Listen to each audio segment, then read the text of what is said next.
área del Centrito, casi sobre la calle Guadalquivir, casi esquina con Calzada San Pedro.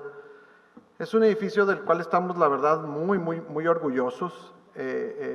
Fue un éxito por muchas, ¿no? Obviamente la arquitectura que planteaba Juan con su socio Miguel en aquel entonces y todavía hoy en día planteaba retos importantes.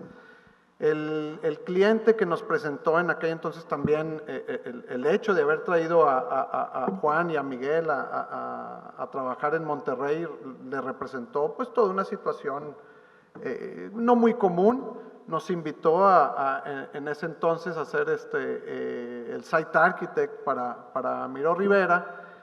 Y el resultado fue muy bueno también para el cliente, y esto obviamente más adelante quisiera ahondar en eso, pero el cliente originalmente quería moverse ahí, poner sus oficinas, y resultó ser que el edificio prácticamente se vendió antes de terminar, ¿no? No era la intención del cliente, del desarrollador. Es un edificio pequeño de 700 metros cuadrados rentables solamente, pero pues al final, como dicen, si te compran, vende, y pues qué mejor que haber logrado una buena arquitectura y un buen esquema de negocio. La anécdota viene al caso porque a partir de ahí Juan y Miguel, que desafortunadamente no pudo acompañarnos en esta ocasión, es socio de Juan y aparte es el cuñado de Juan. Juan está casado con su esposa, entonces yo todavía no sé cómo le hacen ahí, ¿verdad? Su esposa también es parte del despacho. Algunos de ustedes saben que yo estoy también casado con mi socia y ya se han de imaginar, ellos ya son tres, es otro nivel de líos, ¿verdad?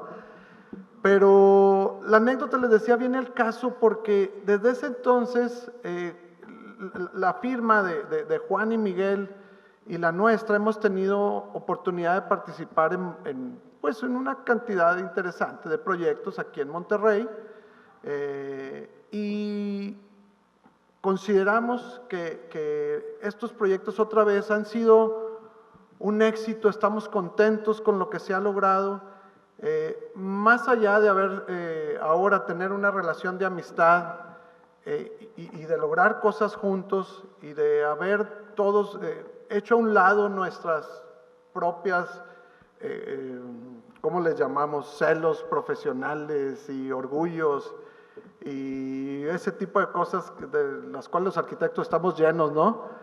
Los hemos hecho a un lado y la verdad es que el resultado y la manera en que hemos trabajado y lo que hemos hecho ha sido muy bueno, modestia aparte. Estamos muy contentos, pero más contentos estamos de que hemos logrado llevar eso hasta nuestros clientes, que son principalmente desarrolladores, pero tenemos de otro tipo también. Aquí está gente del tecnológico con la cual hemos tenido oportunidad también de hacer ya una de las casas del sorteo. Estamos muy contentos y orgullosos de que clientes de nosotros están sentados aquí entre ustedes. Eso no es normal. De alguna manera nos indica que hemos hecho las cosas bien. No puede haber arquitectos si no hay cliente, ¿no? A menos que llegue un momento en el que ya seas tu propio cliente y eso se vuelve muy aburrido. Pero en fin, la cuestión es que hoy en día estamos preparándonos para más cosas. Esperamos hacer, hemos tenido algunas intentonas interesantes en la Ciudad de México y demás, pero en Monterrey hay mucho trabajo, hay muchísimo trabajo para todos los arquitectos y tenemos que hacer las cosas bien. La plática realmente la va a llevar Juan. Yo hago la introducción nada más. Como decía Carlos, no terminaríamos de listar ahí los premios y demás que ha recibido Miró, entre otras, Miró Rivera, entre otras. Art Daily los acaba de nombrar la oficina número 17 del mundo, ¿no? Qué bueno que nos conocimos antes de eso, si no ya no nos regresaban los correos aquí a estos señores, ¿verdad? Y le voy a dejar el tiempo a Juan. Hay una cuestión bien interesante y bien importante. Y que también nos hizo por ahí, en el caso específico de Juan y a mí, lograr esta cercanía. Juan es muy inquieto en cuanto a muchas cuestiones que van más allá de la arquitectura.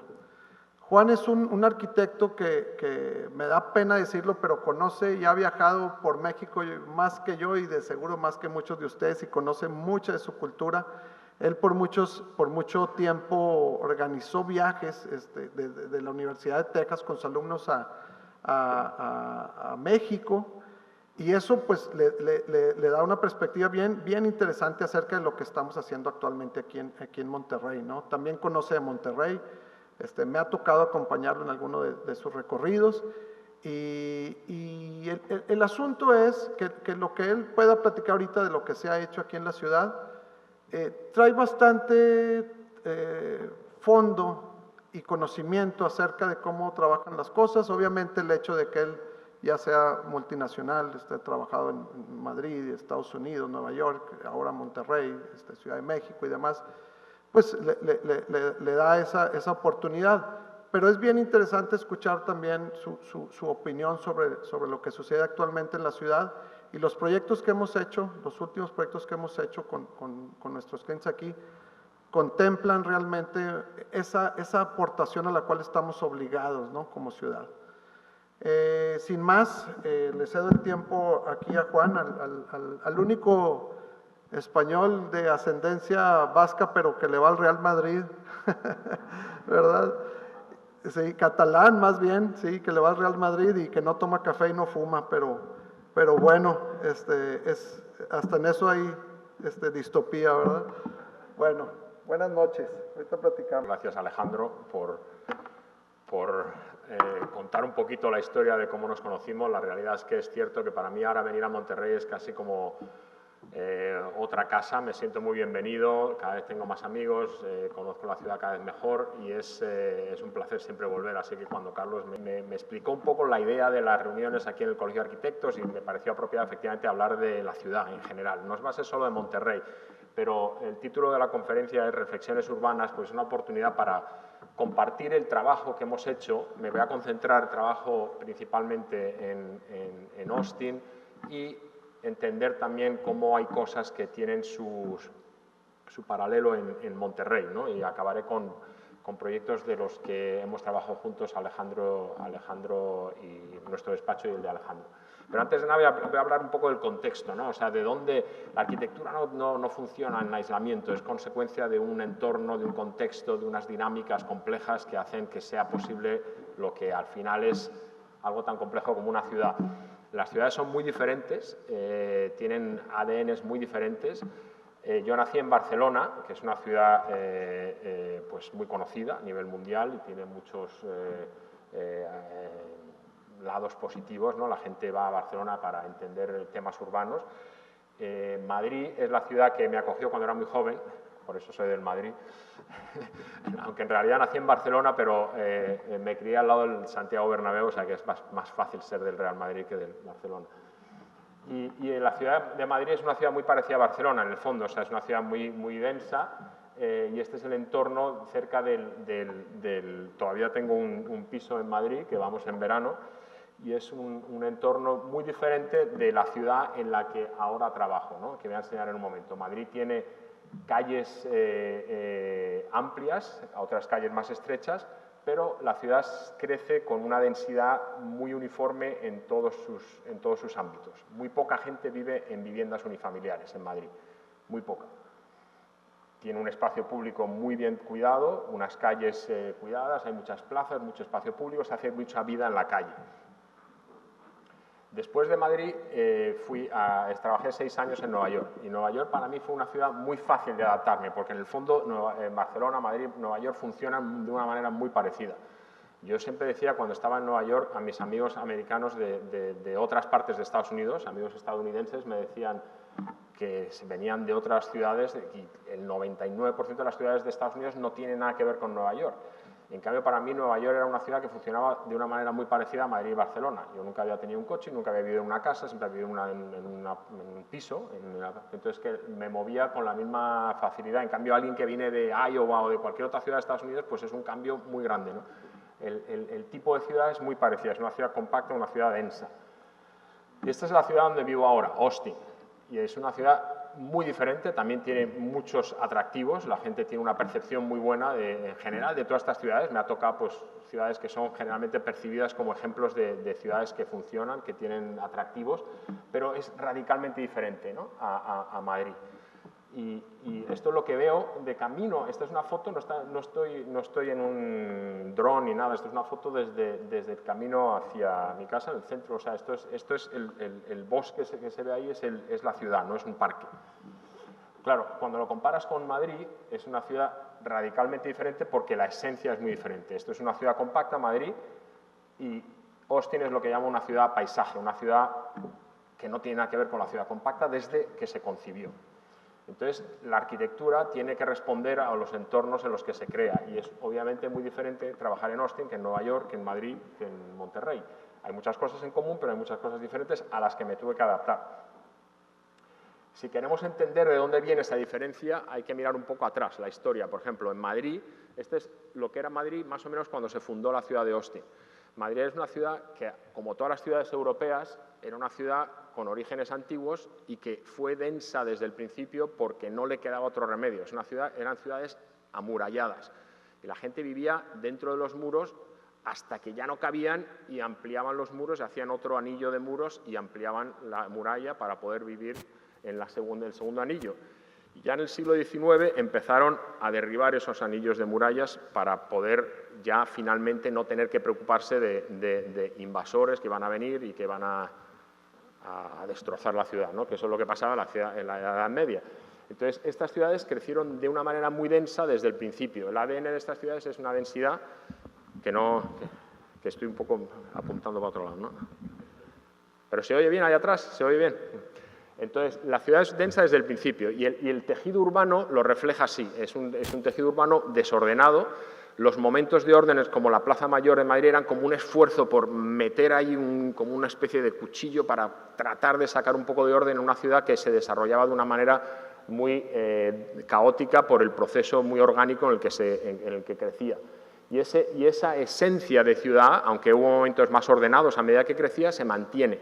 O sea, a medida que va creciendo la ciudad, mantiene esa idea de cómo vivir, ¿no? En una ciudad, en un entorno compacto. Cuando crecen en las periferias, aunque hay zonas de menos densidad, ahora, sobre todo más lejos de Madrid, lo que es el término municipal de Madrid, prácticamente, como decía, no hay mucha gente que viva en viviendas unifamiliares. Entonces, cuando la comparas con una ciudad como Austin, es muy curioso porque Austin y Madrid tienen prácticamente la misma superficie, pero en Madrid viven 5 veces más gente. O sea, no es el doble de gente ni 3 veces, 5 veces más en la misma cantidad de espacio.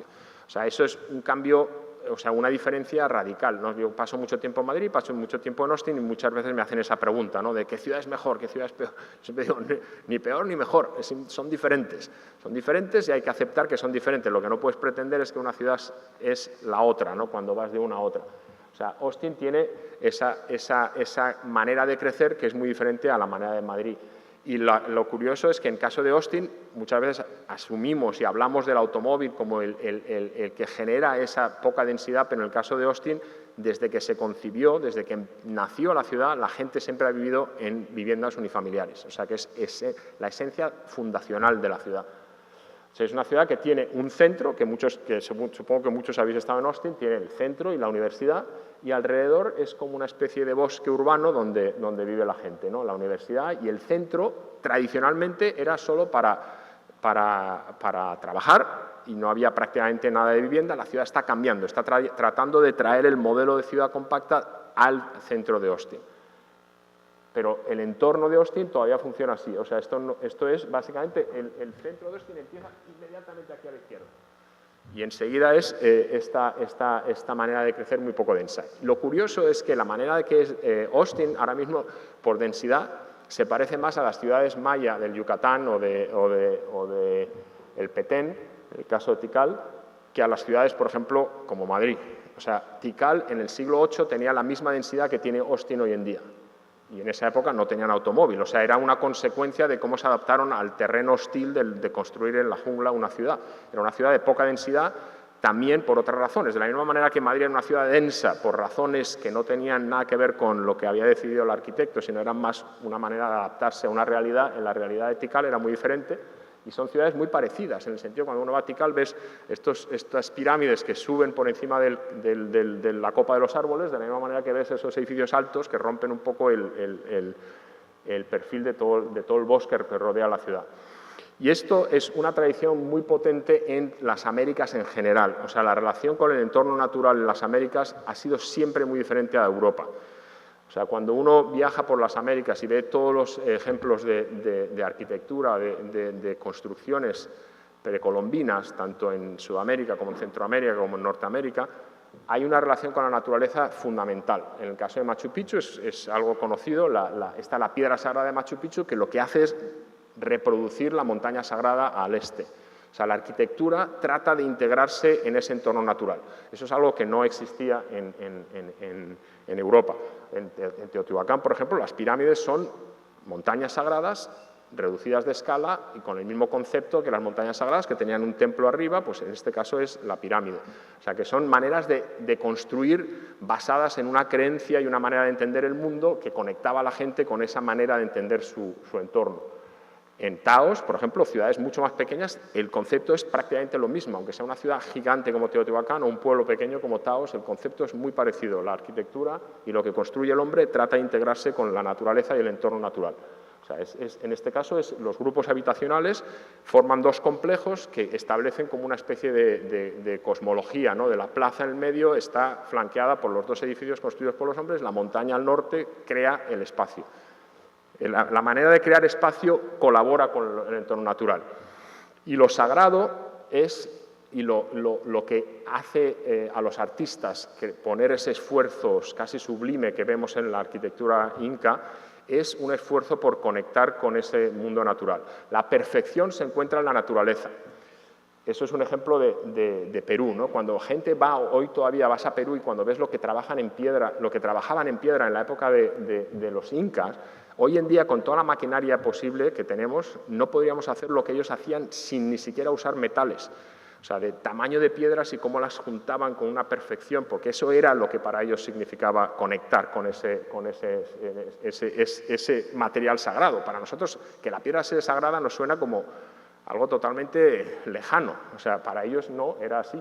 En cambio, siempre estamos acostumbrados en el canon de la civilización occidental, lo establecieron los griegos. O sea, los griegos dijeron, no, olvídate de la naturaleza, la perfección la encontramos en el cuerpo de los humanos. Los humanos es la manera en la que medimos esa ambición de los artistas de buscar la perfección. Entonces, los escultores griegos trabajaban para buscar esa perfección en el cuerpo humano y la lograron. O sea, ya en la época griega podían hacer esculturas así. Claro, cuando vamos al mundo inca y no vemos esculturas así, pues parece que eran más primitivos. No, simplemente tenían intereses diferentes. Buscaban la perfección en otro tipo de cosas. Y esos griegos fueron los que cambiaron también la arquitectura. La arquitectura la cambiaron y la arquitectura dejó de tratar de relacionarse con la naturaleza de esa manera tan directa y cuando crearon los dioses del Olimpo, crearon una nueva casa para esos dioses y casi como de la nada crearon una arquitectura, es una exageración porque obviamente es un proceso, pero crearon una arquitectura que todavía hoy en día se enseña en las clases, en escuelas de arquitectura de todo el mundo, todavía hay escuelas que se conocen porque esta es la arquitectura que consideran que tiene que hacerse hoy en día, ¿no? Y es algo que es fascinante, pensar que los griegos crearon una arquitectura para los dioses del Olimpo que hoy en día todavía, por ejemplo, en Estados Unidos, la Corte Suprema de Estados Unidos es casi como una reproducción de esa arquitectura que habían creado los griegos. O sea, esto es un país nuevo, joven, Estados Unidos, buscando un lenguaje que trate de darle peso a esas instituciones. Y en vez de buscar esas referencias a la naturaleza, buscaron las referencias que venían de Europa. Eso volvió loco a arquitectos como Frank Lloyd Wright. Frank Lloyd Wright decía, pero ¿por qué estamos imitando la arquitectura de Europa? ¿Por qué estamos haciendo arquitectura que no tiene nada que ver con nosotros? O sea, Frank Lloyd Wright realmente se volvía loco pensando en que no buscaban la inspiración en el paisaje americano, en la esencia de la arquitectura como algo conectado con el mundo y con el entorno. Entonces, Frank Lloyd Wright, cuando hace la Casa de la Cascada, es un ejemplo, obviamente, de los más importantes de la arquitectura a nivel mundial, en el que su esfuerzo es conectar con el lugar, su esfuerzo es conectar con la arquitectura como una consecuencia de ese diálogo con el lugar. Y eso es muy americano. Cuando digo americano, aquí me refiero a las Américas, no a Estados Unidos, es muy de las Américas. Y en el caso de Estados Unidos hay otros ejemplos como Fay Jones. Estos son edificios que son icónicos, que tratan, por ejemplo, en este caso, con el bosque, la ligereza, los árboles, el cómo conectar con ese entorno. En el caso de México hay ejemplos como Luis Barragán, que empezó a entender que ese paisaje hostil del Pedregal en el Valle de México era algo que podía sacarse belleza de ese paisaje tan hostil, ¿no? Y el cómo esa arquitectura no es arquitectura sola por sí mismo, sino que es un diálogo con ese entorno. O sea, la arquitectura perfecta del lenguaje clásico pues funciona como una especie de disciplina autónoma. En este caso, la idea es que la arquitectura tiene que conectar con el lugar. En el caso de Sudamérica, Oscar Niemeyer es otro ejemplo. La arquitectura refleja esa exuberancia del paisaje tropical y de las curvas y de las rocas y cómo conectar con ese ambiente, con esa esencia del lugar. Y eso es algo que, ya digo, es muy importante en la tradición americana. Las ciudades también han tenido esa tradición a nivel de la escala de la ciudad. Como hemos dicho antes, las ciudades mayas eran unas ciudades muy desordenadas aparentemente, pero básicamente no usaban las calles en el sentido tradicional, pero este plano que solo enseña los edificios es consecuencia de la topografía y la manera en la que se adaptaban al terreno, que tenían sus bajos y sus altos, y los edificios tenían que ponerse en las partes más elevadas y tenían que responder al cómo iban creando claros en la jungla a medida que iban construyendo y creciendo. O sea que es difícil de entender esta planta, ¿no? ¿Por qué harían una ciudad así? Pero cuando entiendes un poquito más, no tengo tiempo de entrar en detalle. En el caso de los aztecas, también una ciudad que en este caso tiene una retícula más ordenada, pero la naturaleza y la agricultura comparten el ambiente urbano. O sea, en los planos de Madrid que hablaba antes es muy claro dónde acaba la ciudad y dónde empieza el campo. En estas ciudades no está claro dónde acaba la ciudad y dónde empieza. O sea, es una tradición que ya viene de antiguo, como dijéramos. De hecho, Cholula es una ciudad que los españoles, cuando llegaron, encontraron que tenía ya la retícula que ellos querían usar como modelo. O sea, la población de Cholula, que ya existía y seguía siendo ocupada después de la conquista, es una ciudad que tiene una retícula que se extiende en el entorno y tenía un sistema de cómo dividir el terreno, los territorios alrededor para agricultura, en el que la ciudad y el territorio se ordenan basado en el mismo sistema. O sea, que no hay ese contraste de un artefacto y el campo como algo hostil que lo rodea. En este caso se solapan, como dijera. Cuando llegaron los españoles ni se les ocurrió hacer ciudades como las que ellos conocían. O sea, ellos venían de ciudades densas, medievales, muy tortuosas, ¿no? muy de tamaño pequeño. Y cuando llegaron a Estados Unidos, a las Américas, lo que ellos propusieron como modelo de fundación de ciudad era una ciudad basada en un orden de la retícula, con un sistema muy claro de espacio público en el centro y una retícula que puede crecer hasta el infinito, en teoría. Y las ciudades generalmente, excepto en partes del Caribe, en Quintana Roo y en Puerto Rico, y en general en las Américas, no necesitaron esos muros perimetrales para protegerse. O sea que las ciudades siempre fueron más abiertas y más extendidas desde el principio. Lo que hicieron los españoles fue crear un sistema de manzanas o cuadras y poner los edificios alrededor y dejar espacios en el medio y una plaza principal en el medio. Es un concepto súper sencillo, muy universal, porque diferentes culturas han llegado a la misma conclusión en diferentes sitios, pero que se adaptaba muy bien a lo que ya había en las Américas también. Y así como fundaron las ciudades. Entonces, cuando vas a ciudades, esta la conoces bien, ¿no, Alejandro? Es Valladolid, en el Yucatán. Por ejemplo, aquí ves un ejemplo de ese bosque continuo que es el Yucatán, se solapa con esta retícula. Y la retícula se lee, pero de alguna manera el bosque se sigue leyendo. Lo que pasa es que está dentro de las manzanas. Cuando uno camina por las calles no lo ves, pero luego dentro tienen todos estos árboles. Esta es la plaza. ¿Esto tiene apuntador? Bueno, la plaza se ve ahí en medio, en la plaza principal, y ese modelo de ciudad que crece, y a medida que estás más en el centro es un poco más denso, los edificios son más altos, pero la ciudad se funde con este caso, ese bosque de continuo que es el Yucatán. Ah, perfecto. En Estados Unidos, curiosamente, pasó algo muy parecido. O sea, en Estados Unidos también se usó el modelo de la retícula, con un concepto diferente en el sentido de cómo se entendía el espacio público, que venía más del mundo sajón, y con una manera de ocupar las manzanas diferentes. En vez de la idea del patio, que es más mediterránea, que viene más de la tradición árabe y romana del Mediterráneo, en el mundo sajón no existía, entonces no lo llevaron a la práctica de la misma manera, pero la idea de la retícula sí que existía, la idea de la retícula como un elemento que crecía hasta donde fuera. Así es como se fundó Austin, basada en una retícula muy parecida, pero desde el principio la gente vivía o sea, esto es como es ahora, esa misma imagen, como dijéramos, y aquí me acerco más para enseñar que desde el principio la gente vivía en casas unifamiliares alrededor. Y había una calle principal donde había como los edificios más de administrativos, pero en general la esencia de la ciudad era vivir en viviendas unifamiliares.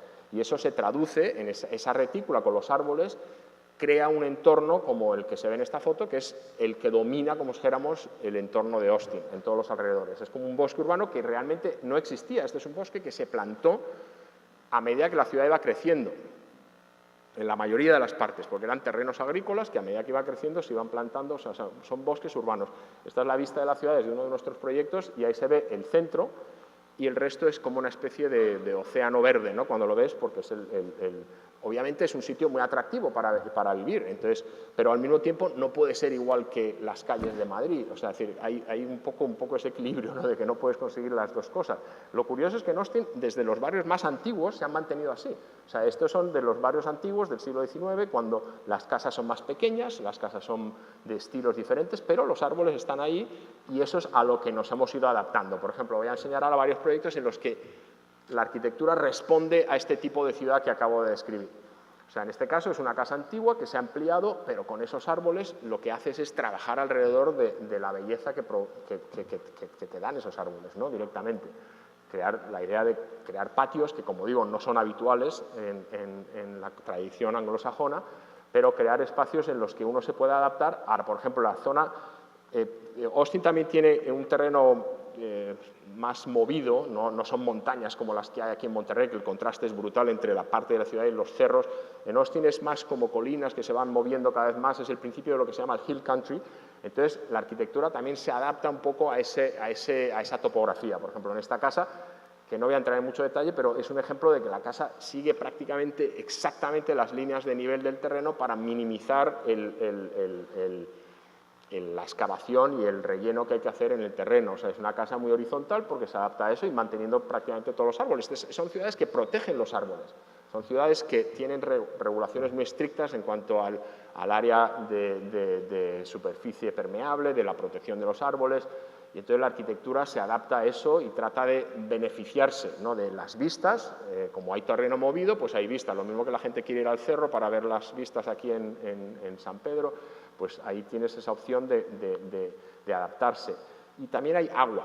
O sea, hay mucho... Austin, curiosamente, mucha gente dentro de Estados Unidos incluso, cuando piensan de Texas, piensan en algo seco y medio desértico, ¿no? Y no tiene nada que ver con eso. Cuando llegan a Austin se sorprenden, ¿no? Porque dice, es todo verde y tiene mucha agua. Entonces, el sistema de drenaje de la ciudad, de los ríos, riachuelos, arroyos, es súper importante en cómo funciona. En Monterrey también hay problemas, obviamente, cuando llueve mucho el río y es algo que es típico de ciudades de poca densidad. En Madrid, pues cuando llueve, si estás en el centro, es que ni te enteras, porque todo baja, misteriosamente todo desaparece, no sabes ni dónde va, porque es todo un sistema subterráneo, ¿no? De la ciudad con esa densidad. En cambio, en Austin no. Y ese agua es un elemento también muy importante en cómo te relacionas con esos entornos. Por ejemplo, cuando hicimos este puente, el objetivo es buscar la ligereza y el esfuerzo parecido a lo que había descrito antes de cómo confundirse con el paisaje, cómo conectar con ese entorno. En este caso es un entorno, obviamente, de una belleza grande. Dentro, esto es lo que es curioso, esto es dentro del término municipal de Austin, no estamos en unas afueras, estamos en lo que se considera la ciudad, ¿no? Pero tienes opción a hacer proyectos en este tipo de entorno. Y claro, tratas de hacerlo de una manera, en este caso, que se confunda, ¿no? El concepto del puente es que se confunda con el entorno, un poco en la línea de lo que decía el Frank Lloyd Wright. Me encanta esta vista porque ahí pusimos la piscina mirando hacia el puente y me encanta porque desaparece completamente, prácticamente es imposible de ver, ¿no? Ahí está el puente, pero la idea es que sea tan ligero y el agua de aquí se funde con este agua. O sea, este proyecto busca un poco ese esfuerzo por integrarse, ¿no? Con el entorno. La ligereza la buscamos también cuando hicimos este proyecto en el agua, buscando algo que pareciera más en los barcos, ¿no? que las construcciones, ¿no? Como algo que busca ligereza. O sea, son puntos de vista que son los que guían el proyecto. En este proyecto, de cómo hacer algo con lo más mínimo que se pueda, ¿no? de minimizar el impacto, ¿no? que tiene, y estructuralmente muy elegante, muy ligero, pero como respuesta a ese entorno en sí. Esta foto, por ejemplo, la tomé yo a 90 pasos de un estadio para 100.000 personas. Es difícil de creer, pero esto es otra cosa que sería imposible en una ciudad compacta. O sea, esto es a 100 pasos de, vamos, es como cruzar la calle y está el estadio de la Universidad de Texas. Este es el arroyo que cruza por la Universidad de Texas. El estadio tiene ahora capacidad para 100.000 personas y esto es prácticamente como estaba hace 300 años. Vamos, bueno, algunos de estos árboles son de 200 o 300 años de edad. Entonces, la arquitectura aquí, de nuevo, tratamos de hacer un pabellón que fuera lo más ligero posible. Ahí se ve el estadio y la foto está tomada ahí a la derecha, al lado. Entonces, este pabellón trata de buscar esa ligereza, que la estructura desaparezca para tratar de conectar. En este caso, con la vista, también la arquitectura trata de conectar con esa vista, conectar el interior con el exterior, ¿no? Eso se usan pérgolas, se usan sistemas que te protejan del sol, del entorno y que te inviten a salir. O sea, la conexión del interior con el exterior es algo que lo quieres fomentar cuando tienes esos entornos. Esta es otra casa que es la que conecta el puente, que de nuevo está rodeada de todos estos árboles. Pues la idea es buscar la transparencia para que se sienta ese espacio alrededor en el interior. Hay casas que son más complejas, pero lo mismo, se busca esa ligereza. No voy a entrar en detalles de los materiales, de los detalles, es un proceso muy complicado. Los arquitectos jóvenes saben que tienen que ser pacientes porque es un proceso lento la arquitectura, ¿no? El llegar a hacer proyectos que estén bien hechos requiere mucho tiempo, mucha paciencia, mucha atención. Y en este caso, la fuerza que lo guiaba era tratar de crear lo más transparente posible esa conexión con el agua a la derecha y con la laguna que está en el lado de la izquierda. Esto, por ejemplo, es una foto desde la calle de otra casa, una casa en la que prácticamente la fachada a la calle desaparece la casa, ¿no? Porque esto es algo típico del sistema sajón de construcción, que siempre buscan retranqueos remetimientos, vosotros decís, remetimientos desde la calle. O sea, la casa nunca está al borde de la calle, que eso es algo muy diferente del sistema mediterráneo y en México también. Entonces, claro, lo mismo, o sea, estás tratando de conectar el interior con el exterior, a veces que creas patios más privados, que eso es algo que decía no es tan tradicional. En Estados Unidos, buscando alrededor de los árboles, la ligereza, está la escalera principal de esta casa con otro patio. Voy a concentrarme un poco en la idea, ¿no? De cómo trata de conectar con ese exterior, ¿no? Esta es la casa que tiene la vista desde aquí arriba, que enseñé antes la foto, ¿no? Que se ve toda la ciudad desde arriba. O sea, es decir, que prácticamente la casa está tratando de acabar un poco con esta vista y tener esa sensación. Todo eso está lleno de casas, ¿sabes? Lo que pasa es que no se ven, pero es como cuando vas a las ruinas mayas y consigues subir por encima de la copa de los árboles, que lo que ves es como un mar verde. Esta es otra que también es buscando transparencia por todos lados. El cliente tenía una pasión por el jardín, entonces tiene un jardín extraordinario. Entonces toda la casa, ya digo, no voy a entrar en detalle, incluso la integración de las ideas estructurales, todo se tiene que integrar desde el principio buscando esa idea. En este caso es una idea estructural también que trata de integrar la estructura con unas celosías que protegen del sol de poniente y de naciente, pero la casa es todo una especie de homenaje a ese jardín extraordinario de una exuberancia tremenda que el cliente ha creado. Él mismo era el que diseñaba el jardín. y lo cuida. Entonces tiene esa conexión con la naturaleza en todos lados, ¿no? Y la arquitectura trata de fundirse con eso, ¿no?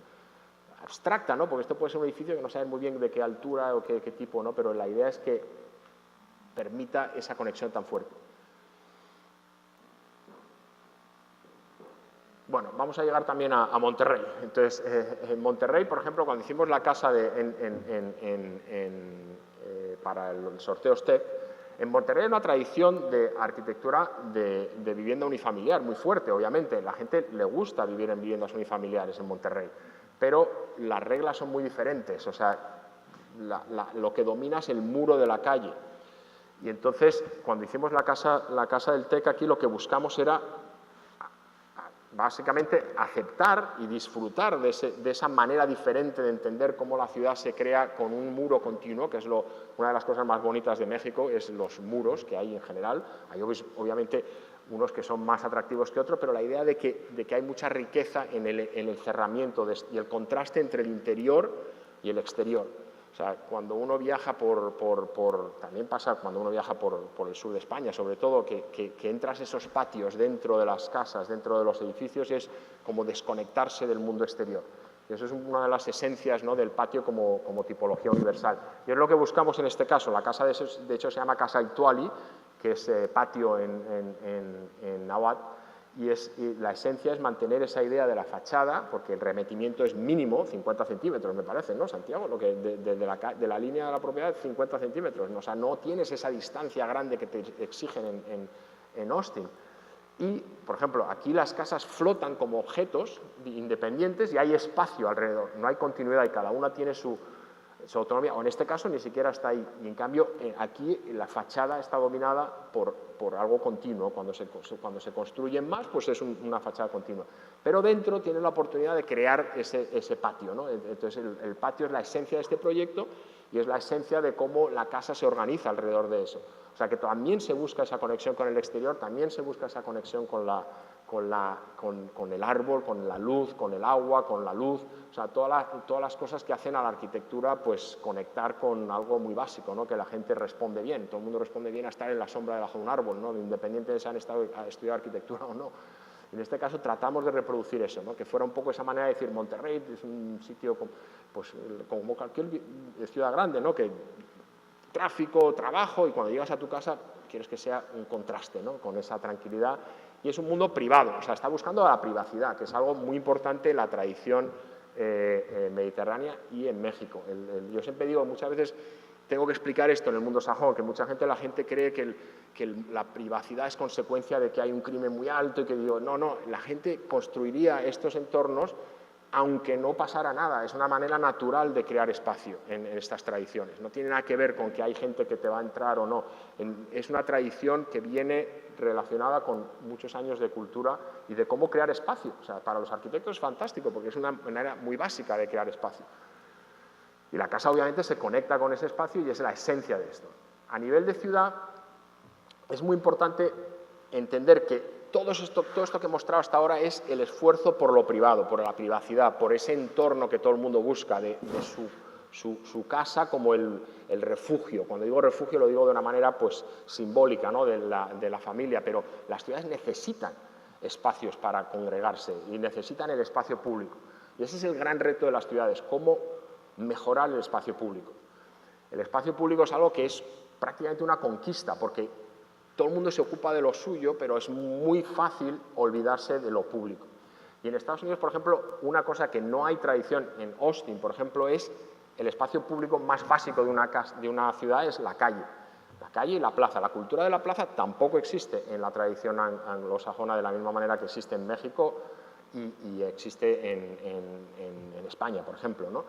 Pero la idea de hacer edificios que abracen la calle, que se peguen a la calle, es algo que es en el centro de la ciudad, pues sí, pero a las afueras, por ejemplo, no a las afueras, esto es prácticamente en el centro, pero es una zona de la ciudad que está creciendo, está tratando de aumentar la densidad, y nosotros defendíamos, en este caso, incluso más allá de lo que permitía la ciudad, que te obligaba a remeterte, decir, no, lo que tenemos que hacer es traer el edificio a la calle, porque esta calle tiene que ser el espacio público que todo el mundo usa. Entonces, el concepto del edificio es crear ese porche que crea una experiencia urbana que funciona para el edificio, pero está dando a la ciudad. O sea, la ciudad ahora tiene un espacio en el que la gente puede caminar y la idea es que tú creas un momento que siempre tiene la esperanza de que alguien continúe. La ciudad, claro, no puede ser momentos aislados, necesita continuidad, pero eso es lo que estamos tratando de buscar con estos proyectos. Cómo esa continuidad, hay otro terreno ahí que se va a construir, hay otro que está ya en construcción ahí a la derecha y la idea es que se va configurando el tejido urbano basado en una idea que beneficie a la ciudad, no solamente el edificio en sí. Y eso es muy importante, que cuando se haga un edificio, el edificio cumpla los requisitos. Por ejemplo, esto era para una ONG con un presupuesto bajísimo. Es el edificio primero de que una ONG en Austin obtiene la máxima cualificación de LEED, o sea, la máxima, y es la primera vez que lo conseguía una ONG con un presupuesto bajísimo. Pero es porque usamos mucho sentido común para responder a lo que el criterio de LEED busca. Y en este caso, al mismo tiempo, el edificio hacía algo positivo para la ciudad. O sea, que es muy importante que cuando se construye en la ciudad, cuando tú haces tu casa, pues prácticamente es como tu mundo, ¿no? Pero en el caso de la ciudad, cuando tú haces un edificio nuevo, tienes que siempre tratar de ver cómo puedes aumentar, o sea, mejorar el entorno en el que te encontrabas. Entonces, la idea es que se crea un espacio en que la gente ahora pues, puede caminar por ahí, el edificio, ese porche protege el edificio del sol, todas las ventanas, o sea, tiene beneficios múltiples. Este otro, por ejemplo, para un auditorio, lo mismo, la idea, todos los croquis, no voy a entrar en el proceso de producción, que es muy interesante también, nosotros trabajamos mucho a mano, ¿no? Todos los croquis iniciales lo que buscan es la idea de cómo un edificio que es tan ciego como es un auditorio tenga un entorno perimetral que sea muy amable al peatón. Y esto es una zona de Austin que era el antiguo aeropuerto que se está transformando y queremos que sea como un modelo para todos los edificios que van hacia un lado y hacia el otro. Entonces, en este caso ya se ve que ese es el lobby del auditorio y que se usa también, o sea, ahí se ve esa especie de marquesina que rodea todo el edificio y que permite transparencias que hacen al edificio más conectado con el entorno público. Entonces, el lobby este es un auditorio para la escuela pública, el sistema de la escuela pública de Austin. Entonces, el lobby se usa para exposiciones de estudiantes, de arte, para todo tipo de actividades. Se hacen conciertos también aquí fuera. O sea, la idea es que ese edificio haga la calle mejor, no solamente las funciones del edificio mejor, sino que ese peatón que camina por ahí está participando de todo esto, ¿no? Y conseguimos que todo el edificio tuviera esa conexión con la calle. La calle es muy importante y lo que es importante también es que la gente tenga espacios en las ciudades para congregarse, para tener actividades públicas. Es esencial para que cualquier ciudad funcione. Los ciudadanos de la ciudad tienen que tener momentos donde pueden reunirse. Puede ser en un partido de fútbol, puede ser en un teatro, puede ser en un centro comercial, pero las ciudades necesitan esos espacios. En este caso es para conciertos y ahí es esencial. En este caso es un edificio público, es un edificio además es un ejemplo de esto, es un edificio público que se hizo a tiempo y con el presupuesto establecido por un sistema de votación. O sea, en Estados Unidos es muy curioso porque para votar, o sea, los ciudadanos votan en unas elecciones para que se pueda construir este edificio. Entonces luego se tiene que construir basado en el presupuesto que se aprobó. Hay otras cosas que son más privadas, pero que también son muy importantes para juntar a la gente, que es, por ejemplo, el circuito de Fórmula 1 que se hizo en Austin y que convirtió Austin en un centro también de atracción para gente fuera de la ciudad. Las ciudades tienen muchos visitantes, tienen actividades diferentes, conciertos, festivales de cine, de lo que sea. Es muy importante que la gente se sienta bienvenida y la gente tiene que también tener referencias, y ahí es donde la arquitectura juega un papel importante. En este caso, la referencia, el icono, es la torre que hicimos en el circuito, que es un terreno enorme y necesita una referencia visual que haga que la gente se oriente y que sea memorable la visita. Entonces, las ciudades nosotros las recordamos. Uno va a París, recuerda la Torre Eiffel, es la referencia, te orientas. Una cosa que digo es siempre que la ventaja que tiene esta torre es que es muy diferente dependiendo de los lados. La Torre Eiffel, como es igual por todos los lados, es más difícil orientarse, ¿no? Pero en este caso es muy diferente para que la gente se congregue, la gente haga actividades comunitarias, ¿no? Y en este caso hicimos el pabellón, la tribuna, todos los espacios públicos. Pero esa idea de gente con elementos arquitectónicos reconocibles y el espacio público que eso genera es otra cosa muy básica. Una plaza con un edificio importante y con la habilidad de congregarse es muy importante. O sea, cuando uno viene a ver, por ejemplo, dónde se hacen todas las protestas en los países árabes, cuando hubo la primavera árabe, hubo un país, me parece que era Bahrein, que dinamitó la plaza donde se reunía la gente para protestarlo, es como el signo más autoritario que hay, el eliminar la capacidad de la gente de poder reunirse en un espacio público. Entonces, esa necesidad, en este caso, le dinamitaron el monumento que había y la plaza porque no querían que se asociara con eso.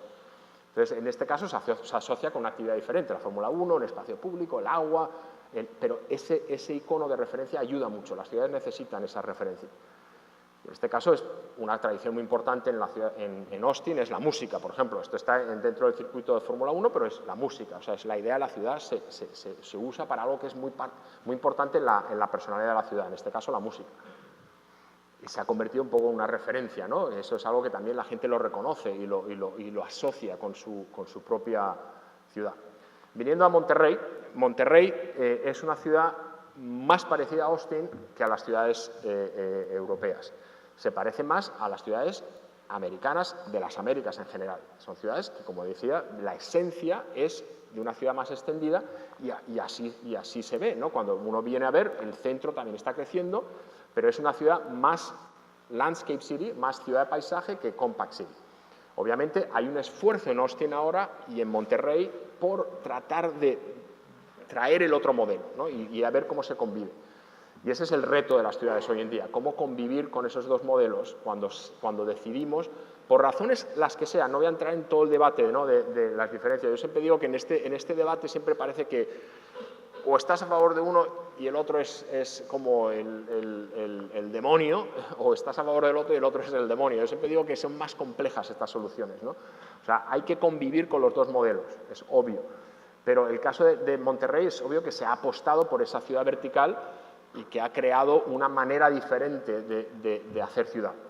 Y ha llegado a niveles de saturación. O sea, en el caso de San Pedro, prácticamente yo siempre oigo, cuando vengo, me hablo un poco y la gente ya me dice, no, San Pedro está saturado, San Pedro ya está lleno, ya está cuajado, ¿no? Y el problema es que cuando se crea esa ciudad vertical no es solo los edificios, no es solo la arquitectura, es todo esto otro que traen las ciudades. Las ciudades funcionan no por la arquitectura, funcionan por muchas otras cosas, además de la arquitectura.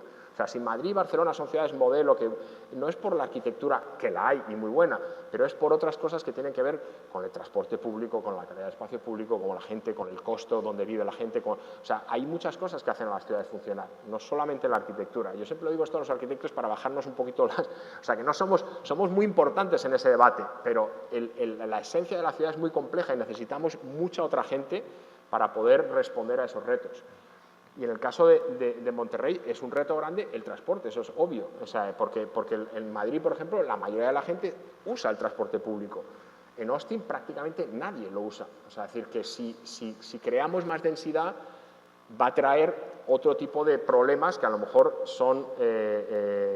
van a requerir cambios en la manera en la que la gente se mueve y se identifica con su rutina diaria. Monterrey se creó como las ciudades que fundaron todos los españoles, con esa retícula primera, en la idea también de una plaza.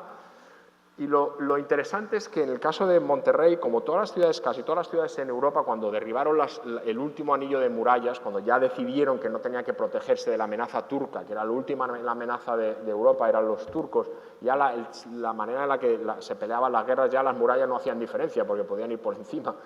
Entonces, las ciudades se expandieron con el famoso plan de Cerdá de Barcelona, o en Madrid hicieron uno muy parecido. Entonces esa retícula, en el caso de Monterrey, llega en 1901 con el plan que expande la idea esencial de la ciudad. O sea que en Madrid o en Barcelona el contraste es brutal entre la esencia de la ciudad medieval y la retícula. En el caso de Monterrey es prácticamente una extensión, es más desordenada en la parte antigua porque seguía arroyos y seguía caminos, las retículas son modelos ideales, pero luego a la hora de adaptarse pues se adaptaban, ¿no?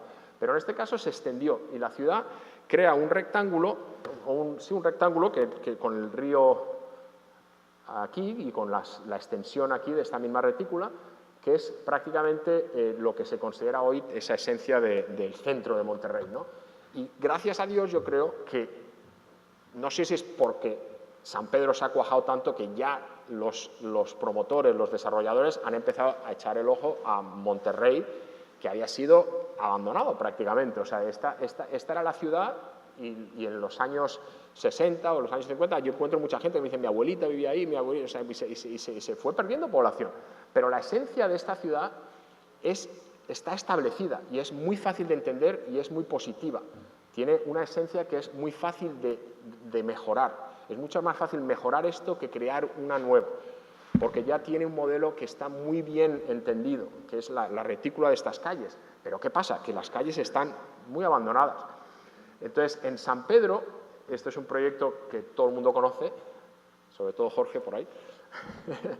Entonces, es un ejemplo de la esencia de la ciudad de Monterrey que decía, no se encuentra fácilmente en San Pedro. Porque en San Pedro, aunque tiene el centrito y tiene una esencia de pueblo con una retícula en el centro, ha crecido de una manera que no está conectada, ¿no? O sea, los proyectos tienen mucha calidad y pueden ser muy atractivos en sí, pero no se siente que hay una manera de conectarlos que hace ese tejido urbano algo entendible, ¿no? O sea, son como momentos. Y entonces, por ejemplo, este proyecto se me olvidó, lo visitamos el año pasado, ¿te acuerdas cómo se llamaba? Sí, hombre, este es que están haciendo mucho esfuerzo en las calles. Está aquí en San Pedro. ¿Cómo? Arboleda, exacto, Arboleda. Por ejemplo, están haciendo un esfuerzo. Y entonces, pero esto es un momento. Y hay otro momento en Torre Coy. Pero la esencia de cómo ese tejido urbano se mantiene y se defiende, ese es el gran reto. Y en este caso es más fácil de llevarlo a la práctica, es más fácil de recuperar y regenerar eso en Monterrey que en San Pedro, porque en San Pedro está ya muy disuelto, ¿no?, en la esencia de esa idea de ciudad. Entonces es una idea de ciudad que ya funciona muy parecida a Sao Paulo o ciudades ya muy grandes que van creciendo verticalmente pero sin el conector, que es la calle. Entonces, este es el proyecto que mencionó Alejandro. Yo quería poner este es el ejemplo del centrito, de que la parte, le llamáis el centrito, ¿no?, que es la parte vieja de San Pedro. Y aquí el esfuerzo fue mantener los árboles, es una pelea, mantener la banqueta, mantener los árboles, y es un ejemplo de esa estructura, de esa parte de San Pedro que sí que tiene una lectura clara, o sea, se leen las casas antiguas que se han ido cambiando poco a poco, pero que está claramente con dificultades para crecer más. O sea, llega un momento que es más difícil seguir haciendo las cosas que se necesitan, y la ciudad ha crecido en otros sitios porque ya no hay sitio aquí, ¿no? Entonces, volviendo al plano de Monterrey, lo que digo es que esta retícula y esta idea de ciudad es lo que tiene que facilitar que los proyectos que se hagan en este entorno hagan de catalizadores para mejorar ese espacio urbano. Pero la esencia está ahí. O sea, uno cuando ve esta foto, ¿no?, o sea, la Alameda, es una idea de ciudad clarísima y que funciona muy bien. Y sin embargo se ha abandonado. Muchísimo de esto se abandonó. O sea, hay muchos garajes y coches y todo eso, y cuando uno lo ve de lejos dices, es que esto parece un sitio fantástico para vivir. Y yo me imagino que cada vez hay más gente. Yo siempre digo, la gente joven de San Pedro tiene que empezar a decir, oye, vamos a buscar el sitio de ese barrio como Williamsburg en Nueva York, que hace 30 años nadie quería ir para allá y ahora es como el sitio más. Pues eso va a pasar aquí, porque es que es obvio que tiene un potencial tremendo.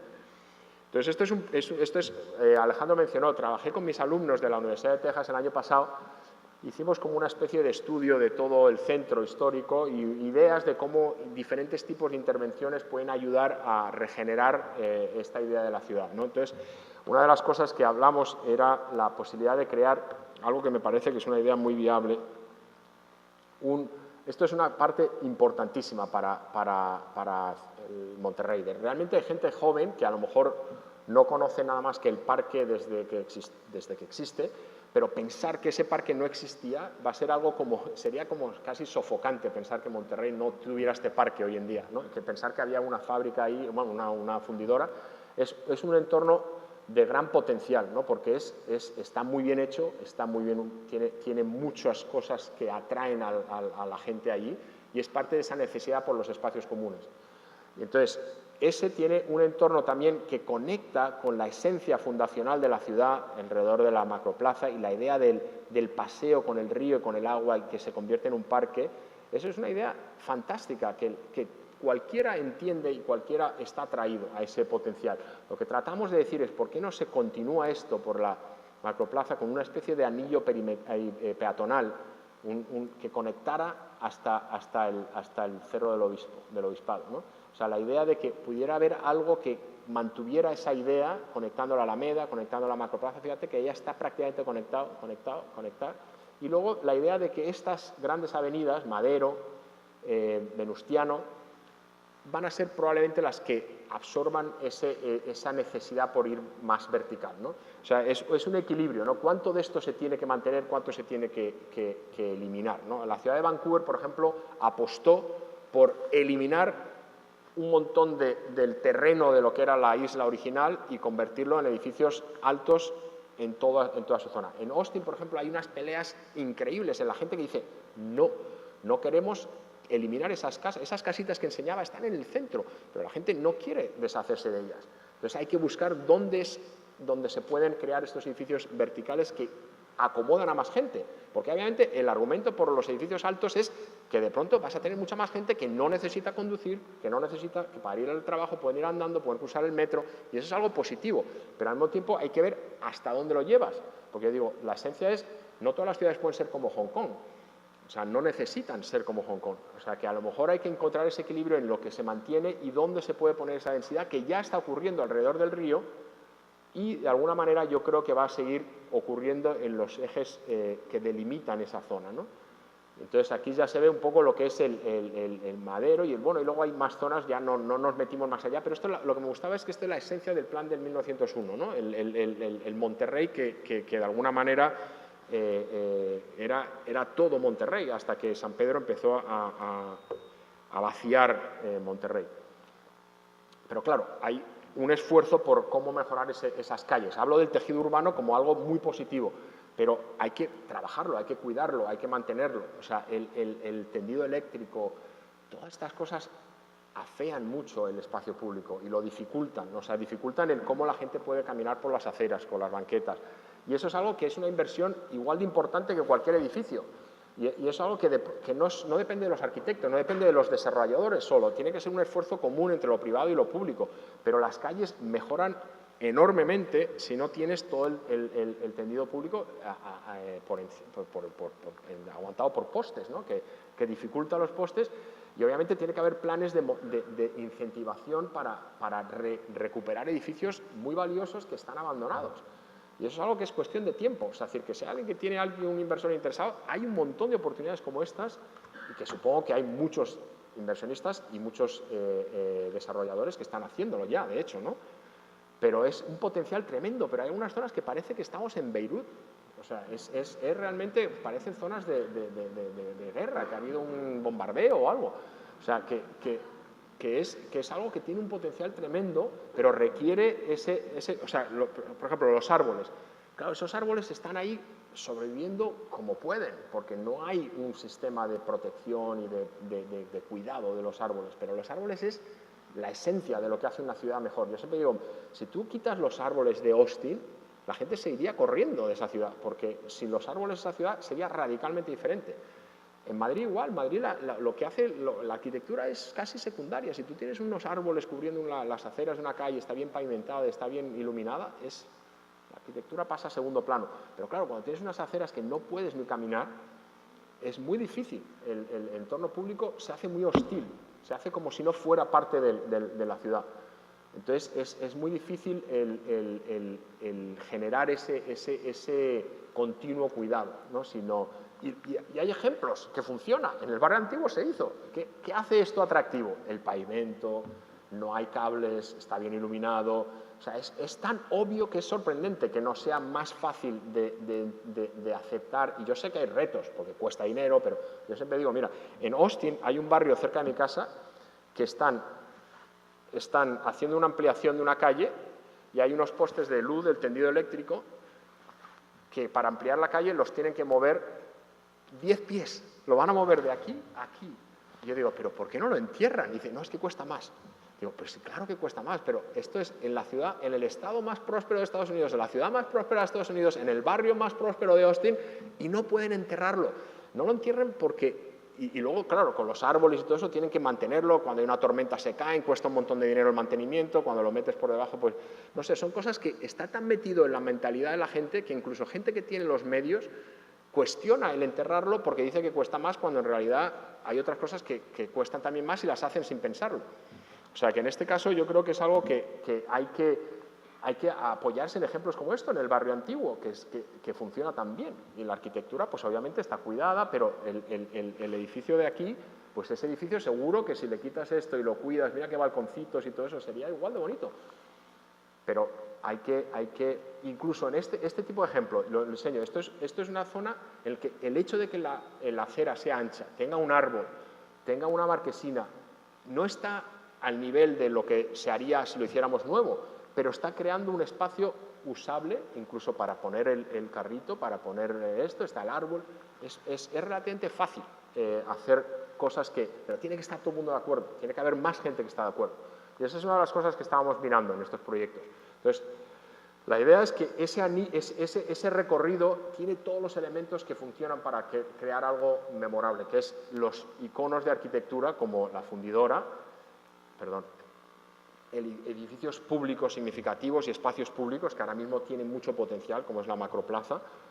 Luego tienen el espacio de la macroplaza, los museos, el lado cultural, o sea, tiene los elementos que cualquier ciudad busca para tener como ese espacio cívico, que es cívico, representa el lado religioso, el lado cultural, el lado político, de identidad, de la fundación, del museo. O sea, es decir, que hay un potencial tremendo y que puede acabar en la vista tremenda que tiene el Cerro del Obispado. O sea, que en este caso yo creo que hay un potencial tremendo, ¿no? Y ya se está viendo, por ejemplo, a lo largo del río que van a ir saliendo cada vez más proyectos. En este caso voy a enseñar uno que estamos acabando ahora, que se llama Cítica, que está en la intersección de Venustiano con Hidalgo, en esta esquina de aquí. Es la esquina de este rectángulo, es un rectángulo con este triángulo en este lado, ¿no? Pero aquí está este proyecto Cítica que está, claro, los desarrolladores se dieron cuenta, esto es San Pedro, si yo cruzo el túnel y estoy aquí, de pronto el precio es mucho más bajo de todo. Si estás al lado, o sea, ese es el paso que cuesta a veces, ¿no? Empiezas a crear un barrio, pero con el potencial. Cuando eres el primero que vas, pues todavía hay muchas cosas que no funcionan alrededor, pero la idea es que eso va a transformarse. Y esa es la esperanza, que la ciudad va... Espera, voy a enseñar... no.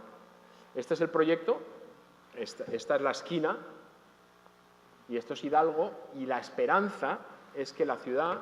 Espera, que tengo una foto, no la tengo más adelante. Que la calle Hidalgo mejore, porque la calle Hidalgo es un desastre en cuestión de las banquetas, pero si de pronto tienes un proyecto que está creando un atractivo urbano de centro, una zona comercial. Esta es una zona comercial que abraza la calle, que se conecta con el tejido urbano existente. No está tratando de crear una plaza comercial que es interna, que desconecta de la calle, que es muchas veces precisamente lo que se busca en San Pedro, es desconectar de la calle. Es como la idea del patio ese que hablaba en el mundo privado, tú haces tu patio para desconectar. Cuando haces la ciudad, tienes que conectar. Tienes que conectar de alguna manera con espacios públicos, con un parque, con la ciudad, con la calle. En este caso, la idea era que toda esta banqueta pasa a ser no solo una zona activa por zona comercial, sino que el proyecto en sí está dando a la ciudad un espacio que era privado y ahora se convierte en un espacio de mejora y de congregación y un espacio público, que es la idea de este triángulo. La calle viene en ángulo y lo que hicimos fue ampliar, o sea, la zona comercial tiene una zona de transición que no es ni pública ni privada, en el sentido, bueno, es privada obviamente, pero tiene la lectura de un espacio público, ¿no? En el sentido de que te sientes bienvenido, te sientes que puedes participar de las actividades que puede haber aquí. Hay una gran escalera aquí que tiene la función también de una especie de plaza, ¿no? Que se puede sentar uno ahí a charlar, no tienes que entrar dentro de la zona comercial. Entonces, la esencia del proyecto es crear ese espacio público independientemente de lo que hay arriba. Obviamente el hecho de que haya 80 departamentos y mucha gente trabajando, esta gente puede bajar y comer y puede vivir. O sea, que hay gente que, no sé si va a haber alguno, que puede vivir, trabajar aquí y desayunar aquí. No tiene que salir del edificio, ¿no? Pero la idea es que esta calle, que era básicamente paredes de edificios medio abandonados, se convierte en un espacio peatonal activo, no solamente en la esquina, sino hasta allá, y con 2 niveles para más actividad. Entonces, esta es la calle Hidalgo, la foto que decía antes, o sea, esta calle tiene mucho que mejorar, y según tengo entendido, la ciudad de Monterrey tenía previsto el municipio mejorar la calle. Espero que lo vayan a hacer, porque es la idea con la Milagrosa y con toda esta conexión que viene por aquí, es solo cuestión de tiempo de que todo esto vaya mejorando. Pero se necesita, no lo pueden hacer solo los desarrolladores, necesitas el apoyo del institucional y la voluntad política para poder hacerlo. Esta es la vista desde los postes, esta es la idea de la base, el bloque de oficinas y de las viviendas. Aquí se ve en construcción, está más avanzado ahora. Y lo que estamos haciendo en esencia es básicamente la celosía, en este caso, espera, voy a enseñar, esta que está aquí, este es el lado poniente y el lado oriente, están protegidos con una celosía perpendicular de aluminio muy profunda, que hace que el edificio quede protegido del sol de poniente y de naciente, pero al mismo tiempo crea una transparencia muy potente cuando lo ves de frente, pero al mismo tiempo es prácticamente blanco cuando lo ves de lado, o sea que cambia mucho la percepción del edificio. Y en la parte de abajo son tubos de aluminio de 2 pulgadas que crean la la celosía que se necesita para el garaje, las separamos y ahí es donde creamos ese espacio público, ¿no? Aquí es ya construido, entonces ese espacio público se crea al usar algo que necesitas y crear esa separación. En este caso esta es la zona comercial, que está todavía sin acabar, como se puede ver, este es el estacionamiento y esta celosía que se va separando, aquí se ve, y crea este espacio. O sea, la banqueta está aquí, el edificio podía haber llegado hasta aquí, se decidió crear este espacio. Este espacio es espacio que se da a la ciudad. O sea, el edificio se beneficia de él, pero la ciudad se beneficia de él también. Y eso es lo importante. Aquí ya se ve cuando se separa la celosía, crea ese espacio abajo. Y aquí se nota, ¿no? El espacio este, pero no es un espacio interno, no es un espacio solo para el uso de es un espacio que da a la calle y que crea el borde, este es el borde del tejido urbano de la ciudad compacta. La ciudad compacta lleva los edificios hasta el límite y crea la calle, pero crea momentos de romper ese tejido para entrar y todo eso, pero siempre dando a la calle. Aquí se ve en construcción cómo se va separando, viene por aquí y este es el triángulo que vamos a ir cerrando, ¿no? Este es el espacio. O sea, es un espacio de gran altura, con árboles. Hay un árbol pobrecito que ha sobrevivido ahí, no sé cómo, pero que estaba en la esquina y lo hemos mantenido, espero que sobreviva. La zona comercial y el espacio este que digo. Este es la banqueta pública, el edificio podía haber llegado hasta aquí, pero sin embargo hay un espacio que se ha dado a la ciudad. Aquí está en construcción y ese es el espacio, ¿no? Y es esa misma celosía que abraza lo que es la línea de la propiedad del proyecto, ¿no? Y el espacio público que se genera. Esta es la manera en la que se construyó, con tubos de aluminio, y aquí ya está completo. Este es el árbol que decía, que le costó, pero pobrecito está allí todavía. La idea es que se funda, la idea es que va a haber jardineras que cuelgan. Es muy importante el proyecto de jardinería. Siempre los proyectos, al final la jardinería, como llega cuando ya la gente está con el presupuesto al límite, pero yo siempre me preocupo mucho porque se mantenga ese proyecto de jardinería, porque es algo muy importante para darle ese toque final. Aquí está el árbol, la foto un poco oscura, pero ahí se entiende un poco. Y este es el espacio público, la plaza, ¿no? Con la vegetación, o sea, hay una especie de filtro que hace que este espacio sea más tranquilo. O sea, tienes la calle, la banqueta normal, la acera normal y este espacio que es más tranquilo y luego ya puedes entrar a este café o puedes entrar al edificio, pero hay una especie de antesala que se da a la ciudad, que es este espacio. Está en construcción, las columnas, este es el espacio este que la idea es que la gente pueda venir, sentarse aquí, comer, reunirse. Este es el espacio, cómo se abre y cómo ese espacio, básicamente este espacio es solamente espacio público, ¿no? Este es cuando viene uno de la banqueta y como uno entra, casi como está, te invita, ¿no?, a entrar a este espacio. Y el último proyecto que voy a enseñar, que es muy rápido, porque yo creo que ya me he pasado de la hora, esto va a ir muy rápido, pues no está todavía en construcción, está en la otra esquina. O sea, este está aquí, este es en Madero, más hacia adentro, más alejado de San Pedro, con lo cual para los promotores siempre es como más arriesgado, porque están más lejos de San Pedro, que es la referencia. La ventaja que tiene es que tiene una parada de metro ahí, y eso me encanta, porque eso es lo que fomenta las ciudades que quieren la ciudad compacta. Ahora en Austin es igual. Cuando tienes algún tipo de transporte público, que Austin tiene muy poquito, aquí hay una línea de metro en la ciudad promueve que se pueda construir con más densidad. Y la idea es que crea un punto de energía que haga que haya más destinos hacia allá y gente pueda ir a trabajar simplemente a 2 manzanas de donde están. Este es el croquis inicial. Desde el principio hay un énfasis en la calle, una zona de oficinas, estacionamiento y 270 departamentos, ¿no? Aquí se ve un poco el volumen, ¿no?, de las oficinas, los departamentos más pequeños que en Cítica y con la zona comercial. Y la idea es que es la zona de oficinas, que está fragmentada para negocios de diferentes tamaños, o sea, es decir, que tiene que tener la capacidad de adaptarse a las necesidades del mercado, pero también crear un nuevo mercado. Esa es la apuesta que hacen los promotores que tienen más visión. No solamente se leen lo que se hace, sino que proponen algo que va a crear una manera de hacer diferente a lo que se hacía. Departamentos muy eficientes, un edificio muy eficiente en ese sentido, tiene unas amenidades arriba con unas vistas estupendas de las montañas. Esta es la zona de amenidades para los departamentos, con zona de barbacoa y asadores. Pero lo más importante en este caso, lo que quería enfatizar es la importancia que se le dio a la zona de la calle. Una zona, de nuevo, abierta al público entre la propiedad privada y el principio del espacio privado en sí, que es la zona ya comercial. Es la entrada del edificio, se mezcla, la gente que vive aquí va a trabajar, va al café. Hay una idea de que la gente tiene que compartir en las ciudades, ¿no? O sea, cuando uno vive en ciudades como Madrid, Nueva York, o sea, tú sales a la calle y te tienes que encontrar con la gente, ¿no? Es una de las ventajas, por ejemplo, en Nueva York, que es de las pocas ciudades en las que la gente con más dinero todavía vive en el mismo entorno, aunque vive en un edificio más exclusivo y todo eso, pero todavía salen y caminan en la calle. Por eso a la gente le gusta, porque se encuentran con famosos por la calle. En otros sitios, en Los Ángeles, es más difícil encontrarse los famosos, pues se meten en el coche y van a sus casas en Beverly Hills. En cambio, aquí lo que creíamos que hubiera más oportunidad para ese intercambio, ¿no?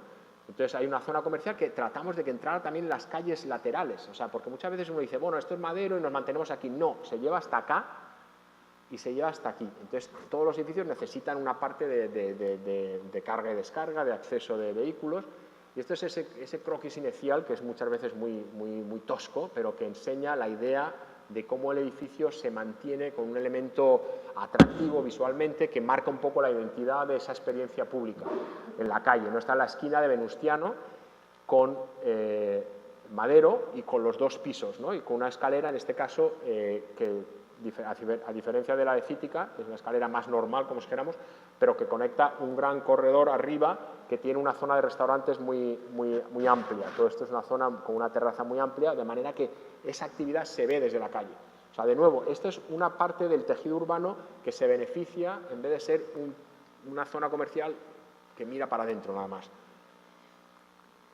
Este es el croquis inicial, la idea de las columnas y cómo se hace un chaflán en este caso también para crear una esquina más generosa. El edificio llega hasta aquí al límite, pero aquí hay una zona pública en la esquina y luego hay una zona cubierta, o sea que tiene la protección de la lluvia, del sol, un espacio público que hace que la ciudad sea más activa y que esperemos que Madero, que cuando uno va a visitar Madero en esta zona, las aceras, se nota que tuvo unos grandes momentos esa calle y ha caído en desuso.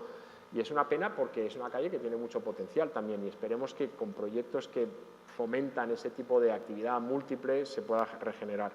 Ese es nuestro objetivo. Este es el segundo piso, lo que decía, perdón, antes lo tenía que haber enseñado antes, la zona de todo esto es un espacio también exterior de gran visibilidad desde la calle, o sea que la gente lo puede ver desde los 2 lados. Y aquí la zona comercial la llevamos hasta el límite, incluso la llevamos, aquí está el límite de la estructura de Madero, con la idea de que tiene una lectura un poco rota por este volumen y luego se remete el edificio, ¿no? Para reducir la presencia del edificio, que es un edificio muy grande, obviamente.